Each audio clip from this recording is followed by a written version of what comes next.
Welcome to episode 92 of Eat, Drink, Write, an Urban Fantasy Whiteboard. Today, we're going to be talking about the Ruler Archetype. You know, we do several episodes on archetypes. You're talking staccato. I think we did an episode on character archetypes in general, and I know we've done plotline archetypes and that kind of thing, but this ruler archetype is specifically character oriented. Yeah, for the most part. Before we do that, how was your week?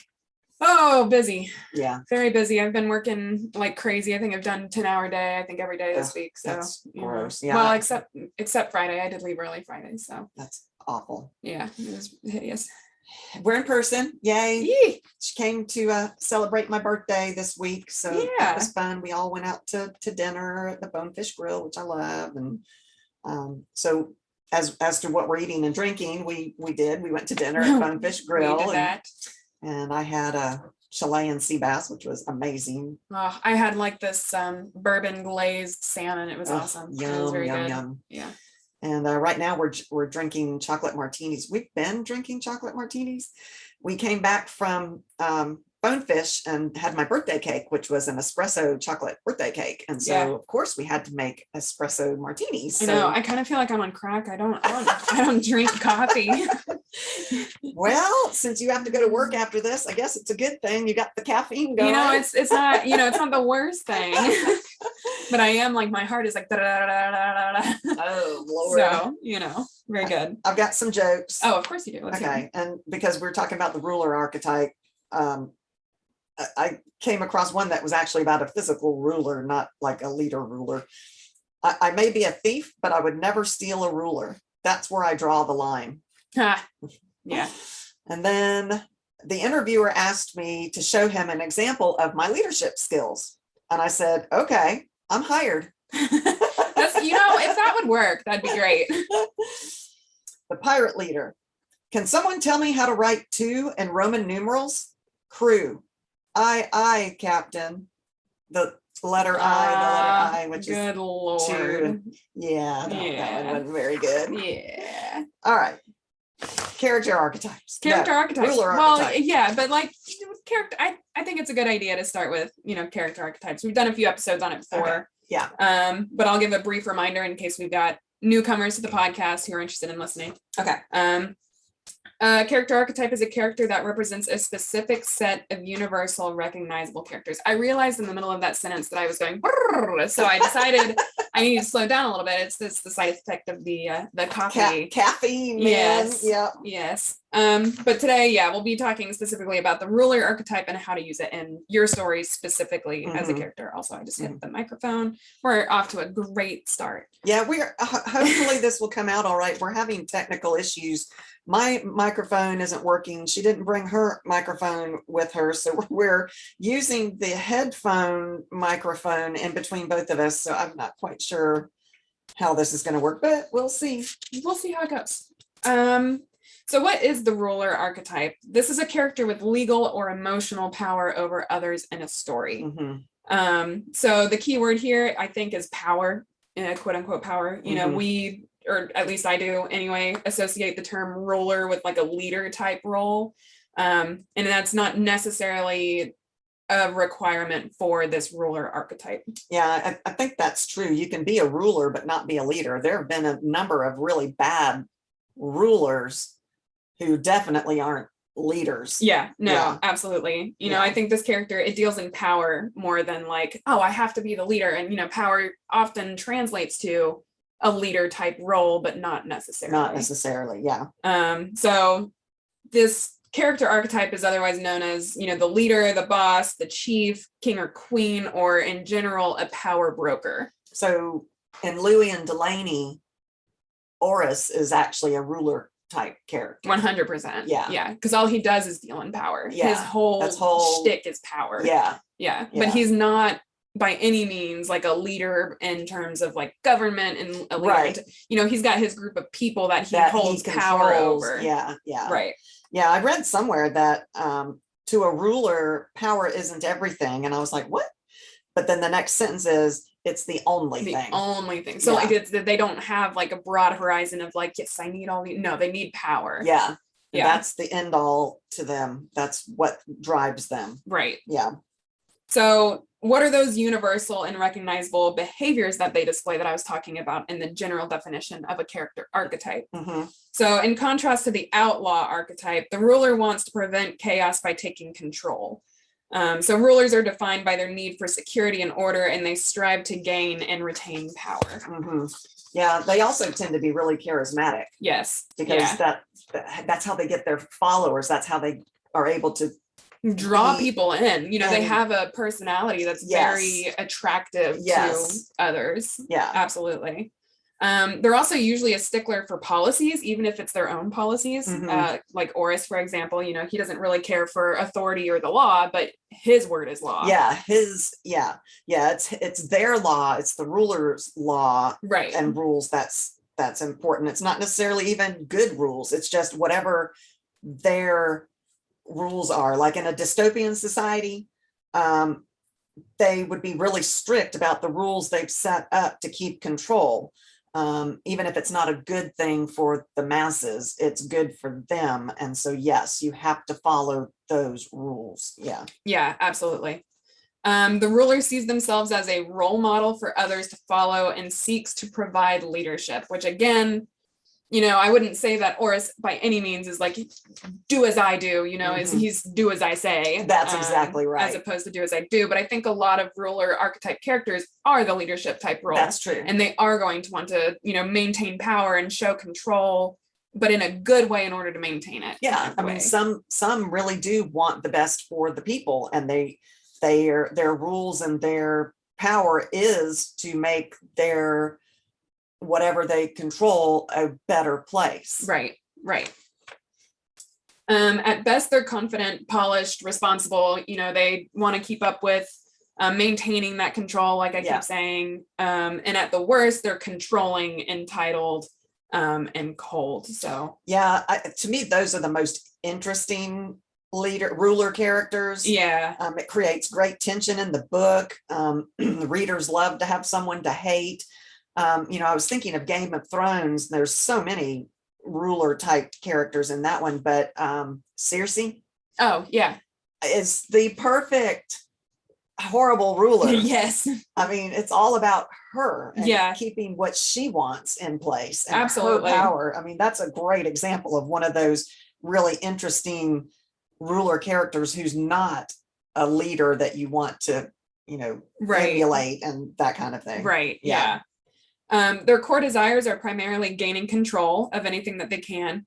They want to take hold of power and create their surroundings to their liking. They want to make their desires be everyone's reality, I think is a good way to put it. Their main goal is success and prosperity. So, you know, keep in mind that all of these characteristics can also apply to different personalities. You know, Queen Mary the First, she was the one known as Bloody Mary. And she was known as Bloody Mary because she came in and wanted to, I think the ruler before her was Catholic. And the other way around. The ruler before her was Protestant, and she was Catholic. And so when she came into power, the first thing she did was round up all Protestants and killed them. And there were mass killings. And because she wanted her personal rules to be what everybody else had to follow. So she is an example of a ruler character, although she was a real person. She was a person, But definitely. They fear chaos and being dethroned. They fear losing control and power. In other words, they fear being absolutely powerless. They're definitely the kind of character that is going to always be reaching for that power to be able to change things to their liking, to be able to do whatever they want to do. And if they can't do that, you know, what are they supposed to do in life, kind of thing. I mean, and this is super important to know as a writer writing them, because we need to know what drives our characters' actions. And it's a great thing to be able to say, wait, you know, this is a ruler type character. They're not going to behave this way. So it's really good to know what their main fear is and what drives them. I mean, that might make them paranoid. If they're one of these people that's worried about being powerless, then they might be paranoid by certain comments that are made. Oh, they're plotting against me. They're trying to get my power. Right. So that's really important to know as the writer, right, on how to write this kind of character. Yeah, absolutely. Which is why I like doing these episodes. Mhm. It's very cool to see a character archetype, like all of these behaviors and personalities and fears and like that kind of thing laid out, Mhm. to see like, oh, well, my character actually does that. Do they, Mhm. do I follow the rules of, quote unquote rules of Right. the character archetype? Mhm. So I really enjoy Mhm. these episodes. So what are the types of ruler archetypes? Because there's subcategories to everything. Of course. Literally everything. Yes. And we could probably do another episode going over these like in more depth or Mhm. specificity or whatever. Mhm. But for now, I'm just going to go over them briefly and kind of Okay. give an idea of like what they each are. Okay. So you've got the Tyrant Archetype, which is full of rage and believing themselves to be the center of the universe. So Yeah. very angry, very violent. I always picture the color for these things and it's dark red, like Yeah. dark red, black, dark, angry Yeah. colors. Okay. And then you have the leader. So these are the ones that strives to help those under their protection with the power they have. What color do you think of that? Honestly, like gray, but like that's I think of Adam from the Mercy books. And I don't know, it just comes with the color gray. To me, it's kind of blue. I don't know why. Huh. Blue for some reason. I don't know. Yeah. The king, so a self-aware type ruler who understands his weaknesses and how to best strategize in order to maintain his power, Mhm. even though he knows he does have weakness. Right. There is a way to lose power. He knows he could lose power. Mhm. How can I stop myself from losing Yeah, power? I think as a king, that's a everyday battle. They know that they walk on a fine line. Right. You Yeah. know, every day as king, they could be deposed, they could be assassinated, they could die, and power would then move on to whoever, and they Right. they might want it to go to their son, but so they might be working to try to get that. So Right. yeah, interesting. Yeah. And then there's the queen, who's generally seen as a compassionate and benevolent ruler. Not Circe. No, not at all. Keeping power in check mostly with charisma and by social means. Would be that one. And then you have the Ice Queen, which is a detached leader, typically narcissistic and manipulative. Oh, Circe. Exactly. She's the Ice Queen. Okay. Ruler archetype. Okay. So these are some examples of like different types of characters that may come into using the ruler archetype, and they can just, they can be such a broad range of characters. It's not just like I'm a power hungry person. It's like Adam, the werewolf alpha who's trying to protect all of those in his pack while maintaining his power. Right. And then you have Circe, who's just this queen bitch. Yeah. So yeah, definitely. Yeah. There's also weaknesses to the ruler type of character that you want to keep in mind when you're writing this character. They struggle to delegate. Oh, because they want to be in control of everything. They have a really hard time trusting anyone enough to do the job as well as they can. Yeah. So that is a weakness. They have a habit of overestimating their own abilities, and that sometimes results in them biting off more than they can chew. Yeah. Which is a fun thing to write, I think. Their need for control might prevent them from seeking help from others when they do need help. They don't want to owe anybody. They don't want to be seen as weak. Yeah. And so they might have this huge problem that if they would just have someone to talk it out with, they could solve it, but they don't trust anybody else. Right. It's just them. Yeah. So it's just them. Rulers need to accept the fact that not everyone can be won over, that there are going to be enemies. There's going to be false friends, which is another great way to write the ruler character. Yeah. Having that vulnerability in the ruler finally maybe trusting someone and having it turn out to be a false friend. Yeah. Big betrayal. Yeah. A major possibility. Yeah.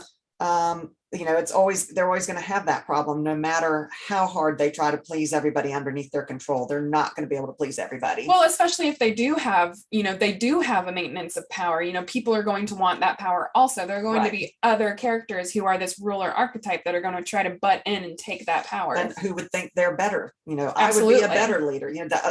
All throughout England's history, or all of the country's history, everywhere, yeah. Kings, you had other characters like, I'm the bastard son of whoever, and so I really have a claim to the throne, and I would be so much better, I could help the people more, so I should be king. And they, all those things lead to plots and actions. I mean, think of even current day politics. It's the same idea.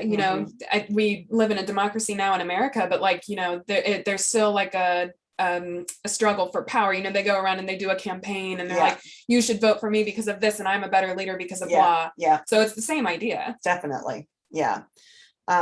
Their dedication to leading can cause a massive toll on their physical health. Also an interesting character, I think. I think that would be a very too. Interesting character. I mean, think about here in America, how much a president ages. Yeah. I remember when Obama went into office, he was young and energetic, and he was still energetic when he left, but it aged him. Yeah. You could see the age physically wear on him. And I think that's a great thing to think about when you're writing one of these characters. Definitely.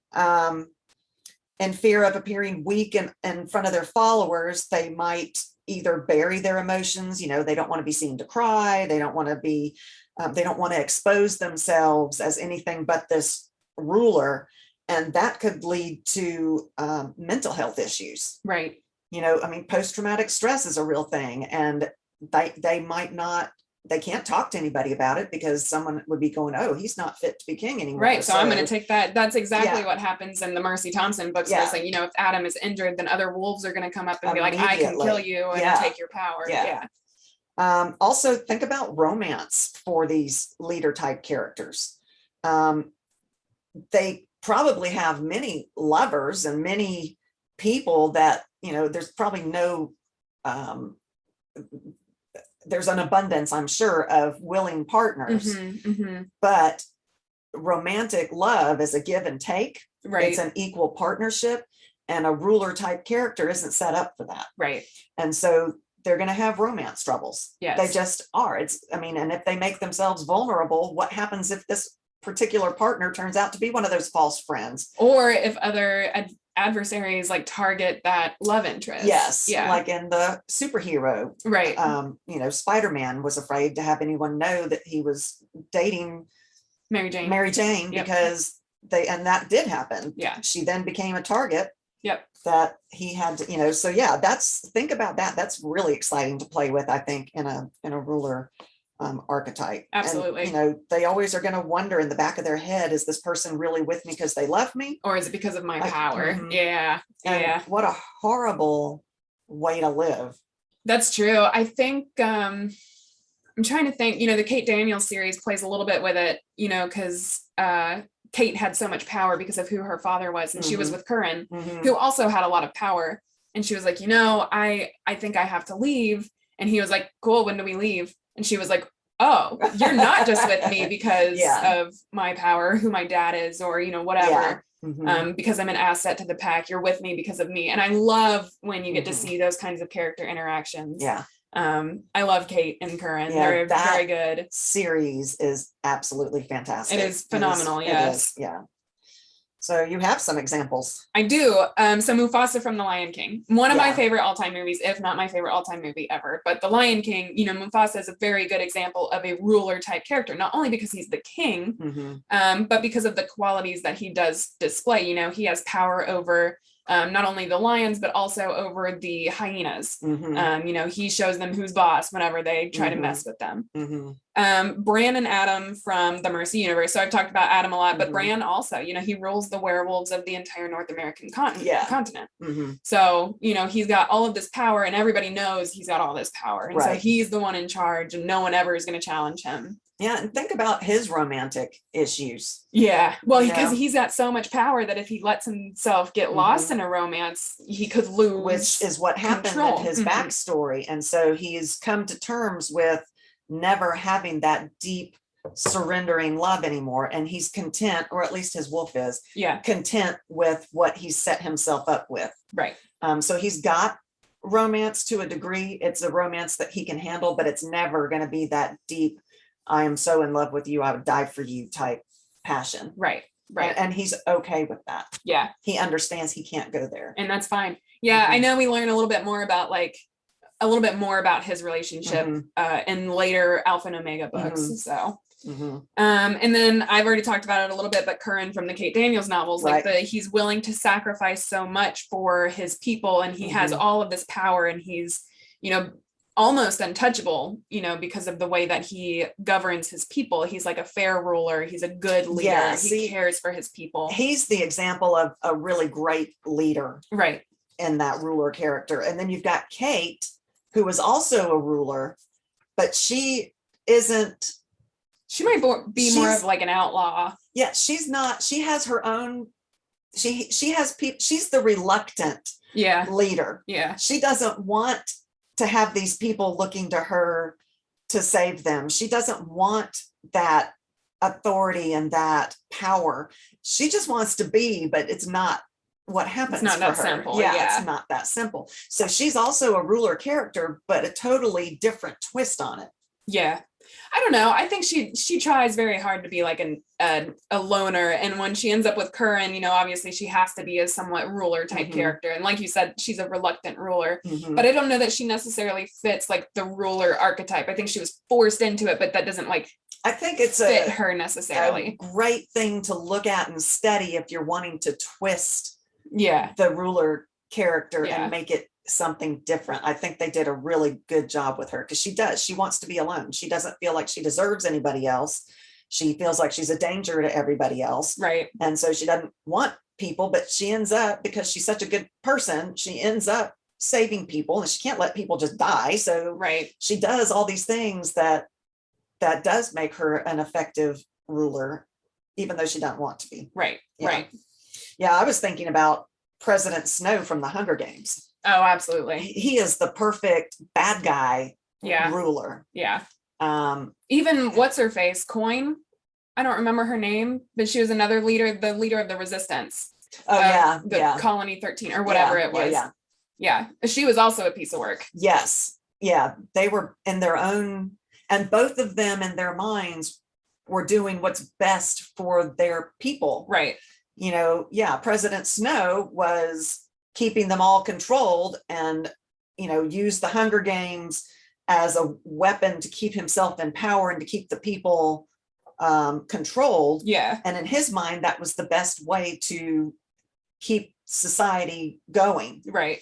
Whereas the rebellion leader, she wanted to overthrow all of that, but she wasn't pure and simple for I'm trying to free my people either. She had her own narcissistic issues. Right. So and then Voldemort from Harry Potter, he, like Oris, has his own little with all the Death Eaters and all the Death Eaters and he has them doing whatever he wants them to do. Yep. And they better do what he says, or they're dead. Or they're dead. Yeah.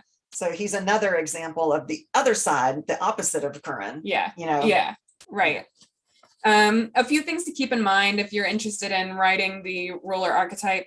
It doesn't necessarily have to apply to human characters. And I don't mean that in terms of like, oh, well, they could be werewolves or vampires. Like, that's not what I mean. Right. I'm, think of like industries and corporations and like massive moguls. Yes. Huge powers. Those can also be ruler archetypes, and that can exist within your novel. I think that is a great point. That reminds me of the Divergent series. Yeah. And we really never see later on, but in the first book, we never see the leader. Mm-hmm. Society has been so long set up into these pockets.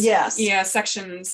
That's what everybody does. Mm-hmm. And so it is this government that is the ruler. Mm-hmm. And everybody just fits within their own little cluster of where they're supposed to be. Right. But that's a great point. That government is pretty much a character in that first couple books in that series. Right. Yeah, absolutely.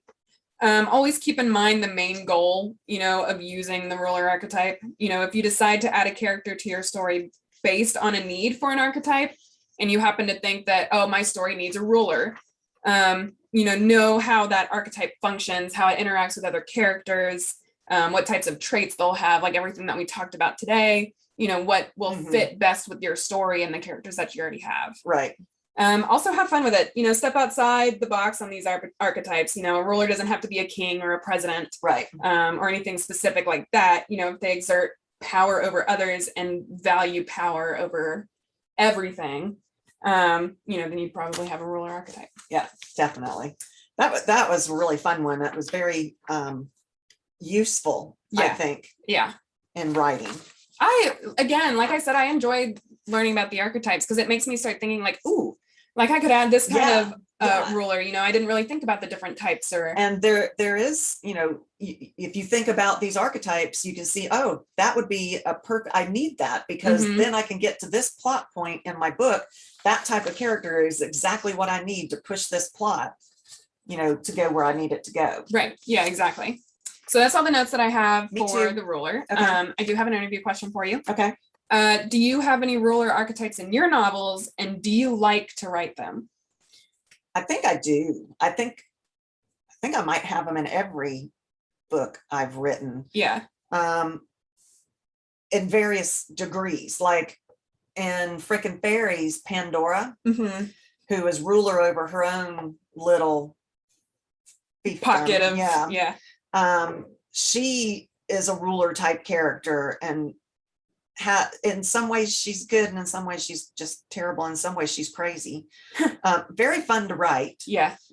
Drake, I think, in that same book is a ruler type character. He's actually on the board that rules the Fae. Right. So he's a leader, like part of that power, because he's on that board that with the power given to him that way, but he's also a leader in how he tries to help the lesser Fae and how he deals with Beck, who is a mere human, and tries to keep her alive.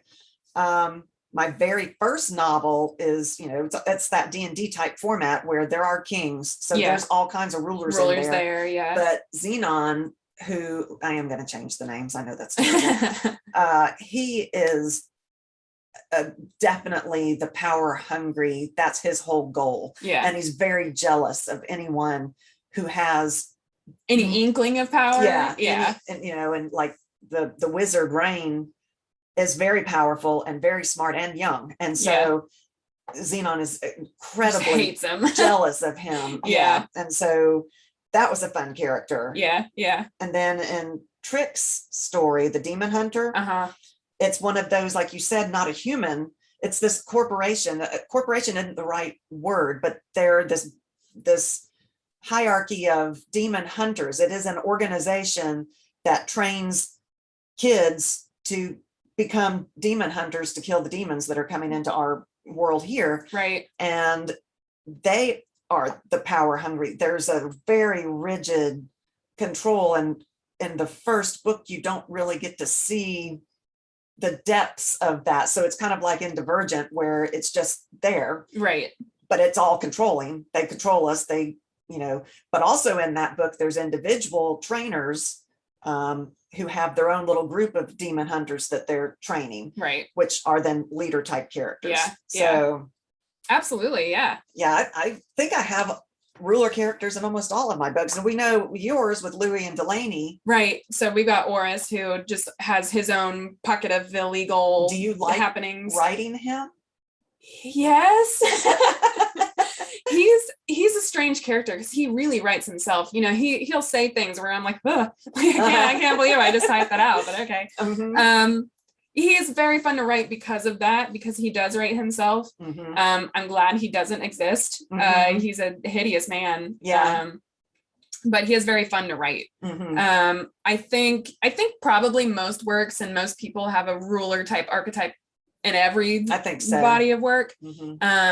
I mean, I guess that's a very broad statement. I could be wrong, but I was thinking about my Aiden book, Alex, who heads the group of these people that Aiden ends up joining, collects all of these people because they're powerful and they make her powerful. It's very much a ruler type character, and she's a lot of fun to write because she does care about them, but she also cares about the power that they give her. And so she's a lot of fun to write. Interesting. So good stuff. Good stuff. I do have a sentence for those of you who are interested in participating in that. So essentially, I'm going to give you this sentence and you can write a story or a scene or whatever to your heart's desire using this sentence. And this week's is she had the ultimate power. Good one. Yeah. So yeah. So thank you guys for listening. I assume you want me to do the outro because of course, because I never can remember what I'm supposed to say. Yep. Okay. Well, thank you guys for listening. We really appreciate it. We love doing this. This was a fun episode. Yeah, it was. Come and visit us on our social media, which you can find on our website at eatdrinkwrite.podcast.com. We've got Facebook and Twitter and Instagram, all that good stuff. And all those links are on our website. The easiest way to get in touch with us, though, is by our email at eat.drink.write.podcast@gmail.com, which is also on our website. We would love to hear from you guys. We really enjoy it. We love getting to discuss writing, and we get a kick out of reading y'all's comments on YouTube and on Insta and all that kind of stuff. We also have a Patreon, so patreon.com/EDW. We're super thankful to the patrons that we have, and we've got a little bit of content up there for them. But yeah, no, thank you guys so much for listening. We enjoy doing this. All right, and we'll see you next week. See you next week.